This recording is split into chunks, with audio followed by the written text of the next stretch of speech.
when I learned about that, I couldn't get the idea out of my head. I got totally obsessed.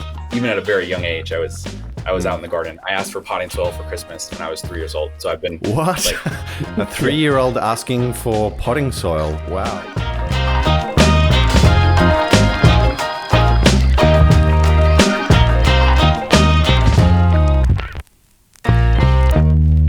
Okay, welcome to Growing Places, where we explore the stories of the entrepreneurs and innovators who are changing the way we eat. Today's guest is Chad Massura, who's the founder of Rosy Soil. Welcome to the channel, Chad. Yeah, thanks so much for having me. I'm excited to be here. Absolutely, and I'm excited to be talking all things soil and entrepreneurship. We've got a lot of ground to cover. And I certainly want us to have plenty of time to talk about Rosy Soil and the product and, everything that you're doing there. But before we dive into that, I was wondering if we could actually rewind the clock a little bit. I understand this is actually not the first business that you've ever worked on, and you actually have been an entrepreneur and in the startup space for quite a while. Could we actually rewind back to the first venture you started? Could you tell us a little bit about how your journey and life as an entrepreneur began? Yeah, sure. And totally accidentally, and I basically fell into it. My freshman dorm roommate while I was an undergrad at USC in LA, and I started a food delivery business, not thinking we sort of wanted to be entrepreneurs or thinking it was going to be anything much bigger than us sort of going around and picking up food for friends in the dorm for some extra cash as broke college kids. We got lucky in that it was right around when DoorDash and Postmates were just getting started and beginning to launch in new cities. And so I think we had definitely found that there was just demand for a service like this, and it blossomed from there. So we figured out how to build an app, and we brought technical kind of people on to help us build the software side. And then we started hiring more and more people to go and do delivery. And it really just, it continued to grow. And we just, I think, fell in love with the process and the challenges around building something and building a team and creating a product. Our sophomore year of college, we ended up getting invited to 500 Startups, which is an incubator up in the Bay Area. So we got totally just immersed in Silicon Valley culture as very young sort of wannabe entrepreneurs, I would say. We had hardcore imposter syndrome because we were surrounded by really talented entrepreneurs. And coming out of that, we were able to raise some funding and expand the business nationally. So in a lot of ways, it was super successful and really fun. And I totally caught the entrepreneur sort of bug. But I also got, frankly, sort of burnt out on lack of purpose or mission. Like it just, it did not connect deeply, I think, to who I was and the stuff that I cared about. I spent a lot of time after that business thinking about how to, I think, connect the things that I cared about with what I loved about building a company. And that was a long journey, but ultimately sort of took me to the world of Rosy. Were you actually the one running around picking up the meals and delivering them to dorm rooms?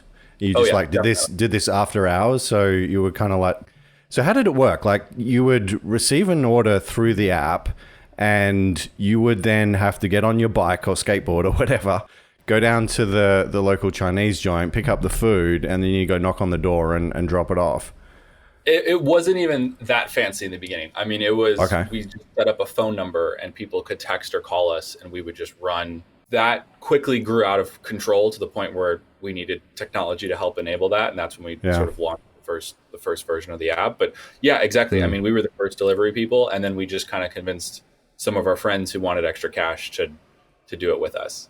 And you would then employ them per hour or on a commission basis or something to actually work for you and do the delivery. That was sort of, I think, the unlock in the business was that you needed an EDU email to get in. So it was only college students ordering and only college students delivering, which meant that you had access and knowledge to the campus. So you could get on campus after hours. You knew the secret study spots in the library. You knew how to get to the third floor of the dorm.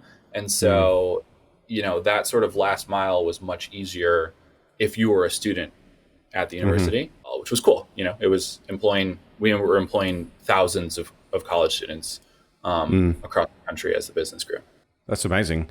And you ended up exiting the business, as I understand. Like, how did that transpire? What happened there? The industry really sort of started to consolidate around Mm. a couple big players. And so we were acquired by a company called Joyrun, which had a very similar Hmm. model. And then Joyrun has since been acquired by Walmart. The industry really kind of consolidated around a couple of players. Yeah. And it gave I think all of us an opportunity just to reflect on what we loved and didn't love about our time at Envoy. And so all the founders Yeah. have gone and done really cool and different stuff. How many of you were there? There were 5 co-founders. Okay. Okay. That's quite a team. I guess they were your college friends at the Yeah, time. exactly. Yeah. I don't know if it was during this period or afterwards, but I gather that you became a little bit more interested in purpose, and you've evidently along the way accumulated an interest in kind of food and food systems as well. Could you talk about that transition and I guess the burnout that you had with the first startup and your voyage or transition towards kind of purpose and food or food systems? How did that happen? At the time, I was just feeling, I think, really stretched across the identities of being a college student and an entrepreneur and, trying to juggle a full-time schedule of being a student with the 80, 90, 100-hour weeks of being an entrepreneur. It totally came to a head. I think, the sort of burnout and mental health aspects of being a founder and entrepreneurship, I think, are not spoken about enough. And it's super intense. And so after the exit, I had a just great opportunity to sort of reset and think deeply about what I loved and didn't love about the experience. But I dropped out for a semester. I volunteered on organic farms in South America and just read everything I could about the food system because I felt like I was a piece of the food system with the food delivery app, but it felt like I was sort of on the wrong side of where everything sort of needed to go. And I just committed to learning everything I possibly could about where our food comes from, how it affects the health of the communities that grow it, how it affects the health of the communities that consume it, and how it ultimately affects, the larger sort of planetary system. And so that started to send me down probably like a 5-year deep research path towards sustainable potting soil. You mentioned that you started to read and consume a lot of information. Are there any particular resources or authors or books that were particularly informative or inspirational during that process? Yeah, one of my favorite ones, and I've come full circle because I've now gotten a chance to go to his restaurant, is The Third Plate by Dan Barber, which is written from the perspective of he's a Michelin star chef, but also started to think a lot more deeply about the food system and sort of his journey in learning about it and how it changed the way that he cooks. And so it goes, pretty deep into various aspects of where our food comes from, but is told from almost that sort of layman's perspective of someone just trying to figure it out, which is what I was doing as well. And also from the culinary side of things, which just makes it more interesting. So that I think was a great sort of jumping off point that I could then start going, more deeply on breeding and regenerative agriculture and food waste and, sequestration and a lot of the stuff that we're now thinking about here at Rosy. Another tool that I found really helpful as I was thinking about trying to find my place in the solutions around climate was Project Drawdown. Just because they list really the sort of myriad of technologies and changes that need to happen to get to net zero and almost force rank them with numbers. And I'm just a sort of numbers and data person. So it was really helpful for me to get a more macro perspective of, because climate is touched by everything. And it's really, I think, hard and overwhelming to try to find which aspect of the solution someone wants to work on. And I hear this all the time from other people to figure it out. And so Drawdown for me was really helpful to just go kind of see at a high level all of these different technologies and solutions, and then really sort of drill down into the ones that I found most interesting or most important. And somewhere along the way here, you evidently came up with the idea for what is now Rosy Soil. How did you, I mean, amongst all this knowledge and learning that you were doing about the food systems and the food industry, like how did you hone in on soil as a problem that you wanted to be solving? It was two different paths that really collided for me. The first was that I grew up gardening. I grew up in Chicago, lived with my grandma. She was a big gardener. And so even at a very young age, I was out in the garden. I asked for potting soil for Christmas when I was 3 years old. So I've been What? like, A 3-year-old asking for potting soil. Wow. I got a big pile of potting have, soil at the Christmas tree. you must have really shocked Father Christmas that year. Yeah, exactly. And so I've just been a consumer. I've been buying potting soil my whole life. And I think as a consumer, always felt the gap in the market around high quality products that cared about the things that I cared about. And we're opting for higher quality and more sustainable inputs. But, gardening was never sort of like a business idea for me. In fact, it was more of something I did to relieve sort of stress and get away from kind of the day-to-day work stuff. But so that was sort of always happening throughout my life. And then I got totally obsessed with the concept of carbon capture or carbon sequestration, which is the need to pull CO2 out of the air, which is a big part of the path to net zero. And one of the best ways to do that is to fix carbon into soil. And the reason for that is one, it happens naturally in a couple of different processes. And two, increasing the carbon content of soil, basically rebalancing the carbon cycle, taking carbon out of the air and putting it into soil is super beneficial from a plant health perspective as well. So you can get sort of the win-win of you'll grow happier, healthier plants with higher carbon content, but you'll also help to basically reverse climate change in doing so. And when I learned about that, I couldn't get the idea out of my head. I got totally obsessed. I understand one of your, I'm not sure if he's a co-founder or key employee, but Jules, how did you meet him and what was his role in all of this? Yeah, so I am not a soil expert and Jules is. So I was hunting for someone 1,000 times smarter than me at all of this stuff. And I actually found Jules randomly on TikTok because he's a creator there talking about soil health and plant health and all the things that we think about. So I just reached out to him and I said, hey, here's what I'm thinking about building. I would love your help here. And so he joined as our first employee. He's our lead soil researcher. He runs our soil lab down in Atlanta where, we're running hundreds of growth trials as we speak, optimizing the current formulas and working on new products for people as well. So he has a super fun job. I'm honestly jealous of his job. What is the mission of Rosy Soil exactly? Yeah, our mission is to help growers nurture soil, plant, and planet health. We think all three of those are super interconnected, and we want to create products that make it easy to nurture all three. And where do you see the business going in, say, 3 to 5 years' time? Our primary goal is carbon pulled out of the air, carbon sequestered. The first thing we talk about on the team meeting every single week is how much CO2 do we pull out of the air last week. And we are on a crazy mission to try to increase that number every single week, every single month, every single year. So our goal is to get this super high quality soil in the hands of as many people as possible. And in doing so, help pull as much CO2 out of the air as possible as well. Let's kind of dive into that and talk about how and why you guys are actually capturing carbon. But before we get there, could we talk about kind of the status quo?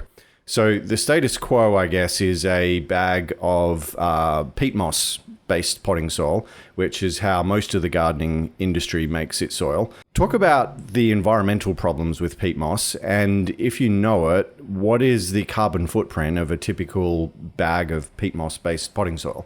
And by the way, this was not something that I knew or had really thought about as a gardener my whole life. So I learned about the issues with peat moss and peatland harvesting quite recently, and was really disappointed. I think, I think as a gardener, you are an inherently nature sort of oriented person. You care deeply about this stuff. And I've certainly felt that the hobby that I had cultivated my whole life was something that was positive for the environment. and then learned about the issues with peat. So most potting soil today is the number one ingredient is peat moss, which is made by extracting peatlands, which are really important ecosystems spread all over the world that house vital species and importantly store carbon. And so when we extract or change these peatlands over in order to make potting soil and to make other products and for farmland use, it releases all of the CO2 that those lands have stored. We think about deforestation as being really bad. Well, peatlands actually hold more carbon than the Earth's forests. And the destruction of peatlands is responsible for 5% of total global emissions. It's like 2 times worse than the airline industry. And one of the reasons why we're doing this is to make potting soil for gardeners.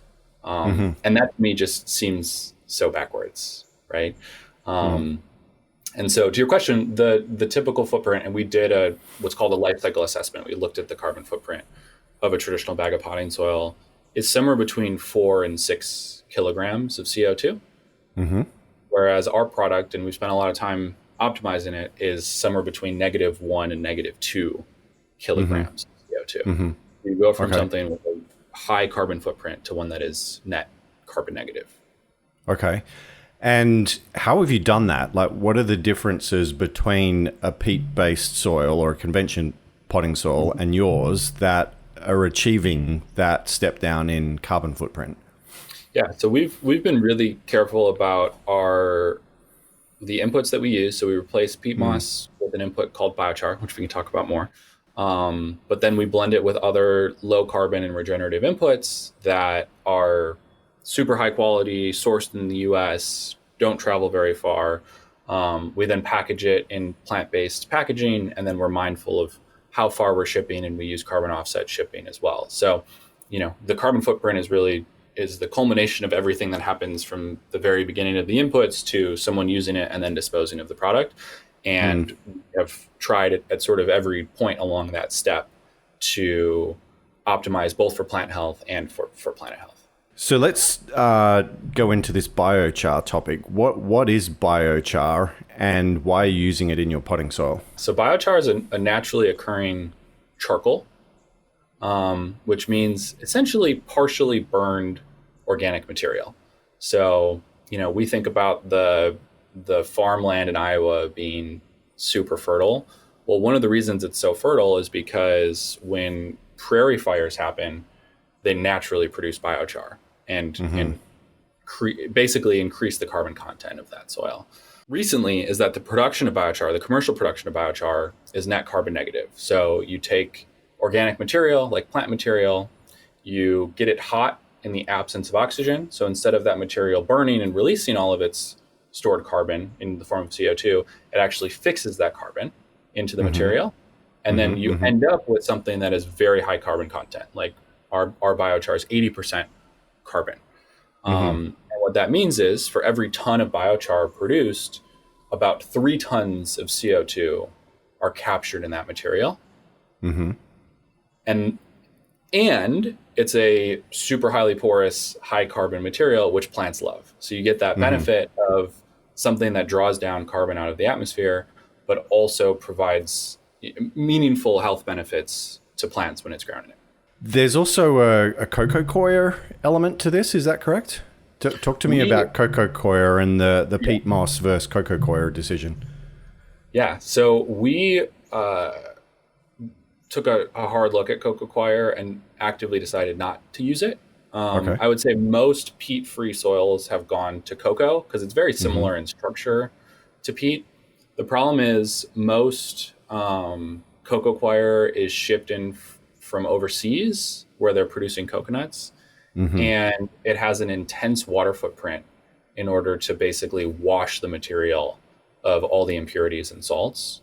And so it has a lower carbon footprint than peat moss, but it still has a meaningful carbon footprint due to that transportation and processing. That is why we felt that biochar was a better solution. The other sort of issue with cocoa is similar to peat. It compacts and it goes hydrophobic. And so it's not the most ideal environment for root systems. Whereas biochar actually retains water and does not compact. So you get additional plant benefits. It's not just more sustainable. It's better for the plants as well. And the biochar that you're using in this product, where are you sourcing that from, and how's it actually produced? The biochar in our houseplant mix comes from the waste stream from paper mills. So all of the sort of extra wood material that they would just send to a landfill to decompose, we basically upcycle into biochar. And that creates a super high quality, consistent product that we then blend with compost and pine bark fines and fungal amendments and sand and pumice in our cactus mix to create a super high quality, fast draining potting soil that folks can really use as a 1-for-1 replacement with a traditional bag of peat. Okay, so given all of these advantages of biochar that you've just explained, why aren't more people doing this? Why hasn't the entire potting mix industry made the same transition that you have? A few reasons. So first and foremost, it's just a newer sort of realm of science. Like we have been using peat moss in potting mixes since the 50s and 60s. But the big study that came out by a soil researcher named Meng Gu that biochar could replace peat came out in 2019. So we're still just learning and sort of scratching the surface with how to make biochar useful in a myriad of applications. The other challenge is that because peat is so much older, it's a massive industry that has big economies of scale, whereas biochar is much, much smaller and just earlier. And so it is today inherently more expensive than peat. We think the trade-off is worth it because of all the plant benefits you get out of it. But, until I think more people are learning and demanding and wanting to use biochar, sort of economics in the industry needs to grow to bring the price down. Would it be reasonable to expect that over time, as more people come to understand this and the biochar industry grows and achieves, economy of scale benefits over time, is it fair to expect that you think more and more potting mix will transition this way? I hope so. And I think that's one of our goals. I mean, we're a small company. We can only make so much impact.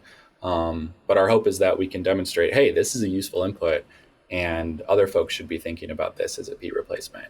I think part of our goal, and I think part of the impact of, hopefully part of the impact of Rosy will be just demonstrating for other consumers and growers and companies that this is a useful input and we should all participate in the growth of this industry. You're probably aware that there are some other players in the potting mix industry who are actually making potting mix with recycled cellulose and paper products. What are the benefits of converting it into biochar as an intermediate step versus just using that paper waste directly?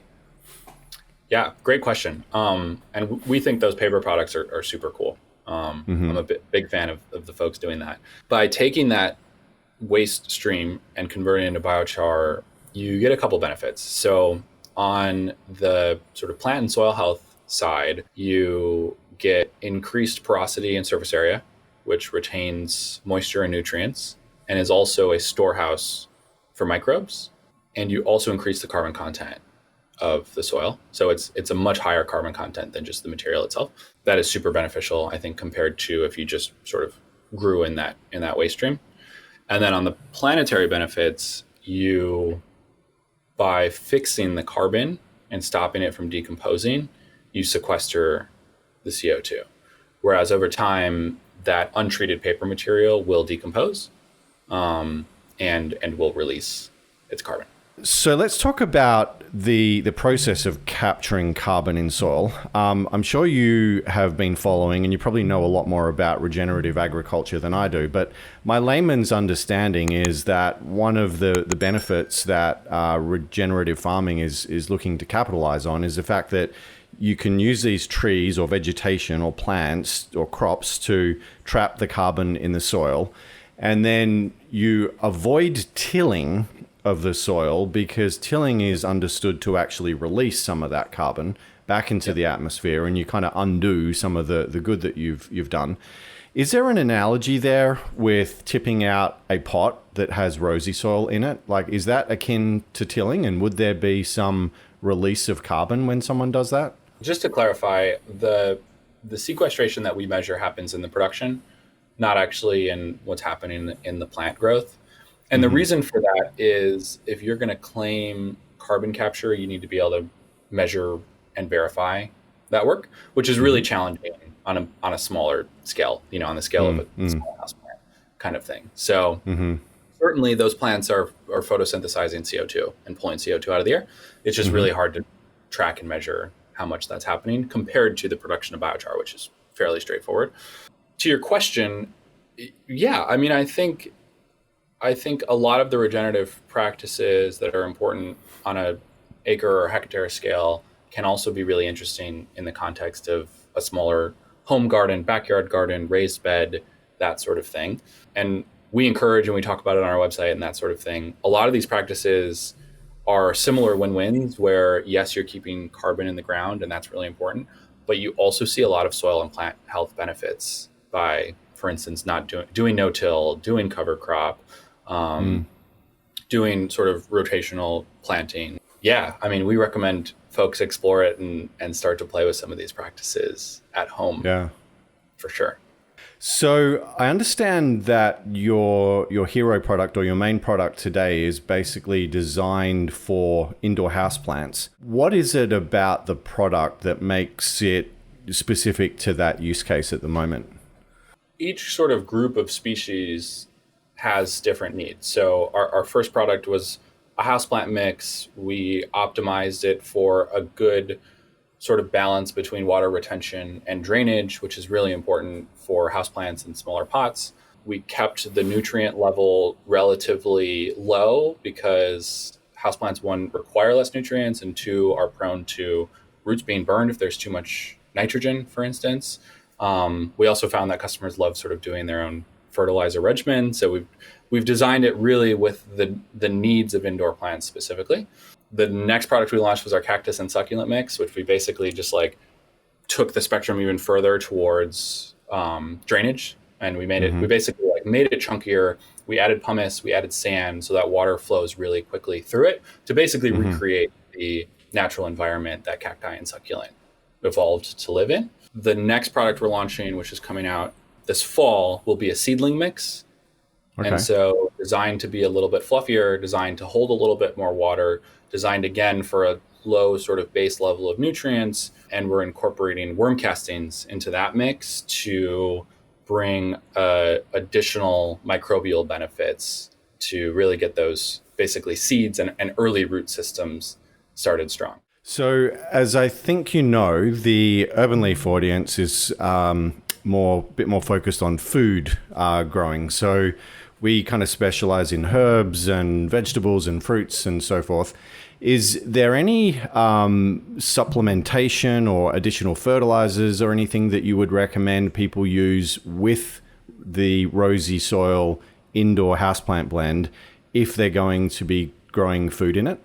Quickly, it's on the roadmap. So we definitely have aspirations to move from indoor gardening towards outdoor gardening. As the company grows, we're just a small team, so we're moving as fast as we can. Oh, I understand. We're pretty picky about what products we launch. So sure, it takes about a year to develop a product. What I recommend is blending Rosy with your favorite local raised bed mix or outdoor gardening mix. Ideally, it's coming from a super high quality local compost producer or your local nursery, and what they sort of recommend based on what inputs are available regionally. And then if you blend in Rosy, even at a small amount, even 10 or 20% Rosy by volume, you'll get the benefits of biochar, you'll get the benefits of the mycorrhizal inoculants, you'll get the benefits of the compost and pine bark fines that we have in there. And then you can kind of stretch it for your bigger applications like raised beds or container gardens or something like that. We didn't talk about Mycorrhizae before. You dropped it into your answer just now. What is that and why are you adding it to the soil? Yeah, so Mycorrhizae are a group of species of fungi that mostly live below the soil surface. and form symbiotic relationships with root systems to basically trade materials. So it's a really interesting process where the root systems will trade sugars for nutrients and water with these species of fungi, and it allows the root systems to further penetrate the soil system. So without this symbiotic relationship with fungi, something like 80% of plant species wouldn't be able to get the moisture and nutrients that they need. Wait, what? 80% of plants cannot exist without these mycorrhizae or fungi? Okay. Yeah. Wow. Okay. And so we inoculate our blends with 5 species of mycorrhizal fungi so that those symbiotic relationships can exist from the beginning of when you planted it. And it creates these really beautiful, it's called a hyphae network. And you can see it. It almost looks like the little hairs that come out of roots. That's the fungi. And then you can also see it like a sign of really healthy soil systems is the little sort of fruiting bodies of the mushroom. So the mushroom showing up on the surface of your potting soil in your pot can often be the sign of a really healthy soil ecosystem. We get questions about it all the time because our customers, are, what is this? Is this bad? And we're like, no, it's amazing. Like it's a sign of a healthy soil ecosystem. Yeah, and that's fascinating, isn't it? I mean, a lot of people look at fungi and they see a mushroom growing out of their pot and they go, oh, wow, this must be contaminated. There's something wrong with it. Like, what do I do? I'm going to pluck it out immediately. But what you're saying is actually the complete opposite, that's actually a really good sign. And if we do see a mushroom popping out of this soil, what should we do? Should we leave it there or should we remove it? So you can pluck it if you don't love the aesthetics of it, or you're worried about your pets eating it or something, without much harm. But yeah, oftentimes it's the sign of a healthy soil ecosystem. I will caveat that because there's always caveats in this world, but sometimes it can be the sign of too much moisture. And so keep an eye on if you're overwatering. Okay. But yes, a mushroom is not a bad thing to spot often. Okay. Good to know. I want to ask you about inoculation. It's a fancy word that I've heard a lot mentioned in the context of mushrooms. Fancy of a word. I'm imagining like syringes and like, I don't know, like what does inoculation actually mean and how do you inoculate something? Yeah, way too fancy of a word. So mushrooms reproduce by releasing spores. So we add the spores of the mushrooms to our mix. It's really that simple. Okay. Got it. I don't know. A lot simpler than I thought. So no syringes involved? No syringes. No. Yeah. Okay. That's a relief. Good. Okay. And any other tips that you have for people to get the most out of your product? Any recommendations or hacks? I mean, or is it just a matter of literally, throwing it in the pot and putting your plant in and off you go? Is there any more to it? We have designed it to try to be as easy as possible for people to have healthier plants and be more sustainable in their gardening. So we really want it to be a standalone soil product. I think the 2 common mistakes, not mistakes, but things that people are constantly learning as they're honing their green thumb is 1, over or underwatering. And I would say people tend towards overwatering. They sort of like love bomb their plants, like they pay too much attention. So we recommend just the finger test, go to the sort of first knuckle. And if it comes out wet, kind of like a brownie, it's not done. Like don't add more water. And also make sure you have great drainage in your pots. Okay. So you don't want water basically stuck in the bottom of the pot. The other, I would say, mistake folks make is not doing a fertilizer regimen. Plants need nutrients to grow. They need organic matter. We recommend finding a great local organic fertilizer. Again, we love compost and worm castings as top dresses, but there's also really great organic liquid fertilizers on the market as well. And, follow the manufacturer rec for how often and how much to apply that nutrient. Okay. And just for the sake of clarification, I feel like worm castings is another one of those words that gardeners and soil people use to make things sound fancier than they really are. What exactly is worm castings? Worm poop. It's worm poop. So worms are really vital to soil ecosystems. They basically consume organic material and digest it And when they do so, they leave behind a myriad of microbes and plant available nutrients. By adding worm poop to your soil, it sounds gross, but Yeah. it's a fantastic, fantastic natural fertilizer. Well, thank you for demystifying that. I guess people can be far less intimidated when they hear about inoculation and castings. It's actually a lot simpler than it sounds. It is, and I'm sorry for using the complex words. I try not to. No problems. So let's say we've been using Rosy Soil to grow our food for a little while. We've gotten one harvest. How will we know when the soil has gotten too old and it should be replaced? Yeah, it's a great question. So, and this applies for traditional potting soil as well, but you want to pay attention to compaction and color. Okay. And so you need to be constantly adding new organic material and new life in the form of microbes to your soil, which means you can replenish soils without replacing it. If you say want to move to a bigger pot or something like that, bring some of the soil over, compost the rest of it, and you get to sort of restart the process with that composted material. Okay. Got it. Is there a proper way to dispose of potting soil when the time does come and you need to get rid of it, or you're moving house or whatever? How should you dispose of this stuff? So compost it at home if you can, and if you can't, bring it to a local compost operation. They're often set up at farmers markets, or cities will do it, or you may have a neighbor that does it. But it should go right back into the soil ecosystem. It doesn't need to go to a landfill. Is there any problems with, just throwing it in the backyard or taking it to a park or a tree out the front on the verge? Is that okay as well? That's okay. But I would definitely prefer it go into a compost system so we know it's being fed back into growing more material. Got it. Are you kind of closing the loop that way, I guess? Yeah, exactly. Because there's a bunch of beneficial inputs in there. Amazing. Well, thank you again. I've really enjoyed the conversation, and congrats on everything that you've built, and wishing you guys nothing but success from here on out. Yeah, thank you so much. This was super fun. Of course. We really appreciate you hosting us here and taking the time. So absolutely. It's been our pleasure.